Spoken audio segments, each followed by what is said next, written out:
కాశ్మీర్లో జరిగినటువంటి కాల్పులు అనేవి నిజంగా బాధాకరం అని చెప్పుకోవాలి.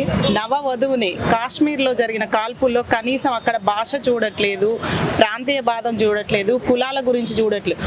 ఒకటి హిందువు ముస్లిం అన్ని రెండు విషయాలు చూసి పట్టుబట్టి వీళ్ళు హిందువులు అన్న నిర్ధారించుకున్న తర్వాతే వాళ్ళ మీద కాల్పులు జరగడం జరిగింది. పాపం వాళ్ళు నవవధువు అక్కడికి వెళ్ళి చాలా దుర్మార్గంగా ఎన్కౌంటర్ జరగడం జరిగింది. ఇది నిజంగా బాధాకరం. అసలు ఇటువంటి హిందువు అని గుర్తించి మరి హిందువుల మీద ఇది చేయాలంటే ఇదే నేను ఒకటి అడుగుతున్నా, పక్క దేశాలలో ఒక క్రిస్టియన్ దేశానికి వెళ్ళి ఒక క్రిస్టియన్ ఏమన్నా చేయగలుగుతారా?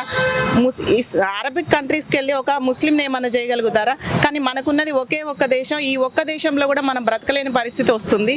నిజంగా ఇటువంటి వాటిని ఖండించాలి. అసలు ప్రతి ఒక్క హిందువు నిజంగా తన సొంత బాధ్యతగా తీసుకొని ముందుకు రావాలి.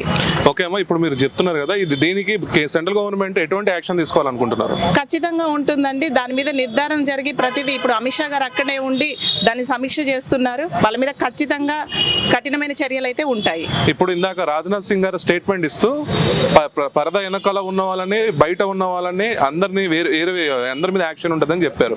పరద వెనకాల ఎవరు ఉండొచ్చు ఎవరైనా మన దేశంలో ఉంటూ మన సొమ్ము తింటూ కూడా పరాయి దేశానికి కొమ్ము కాసే వాళ్ళు ఉండొచ్చు.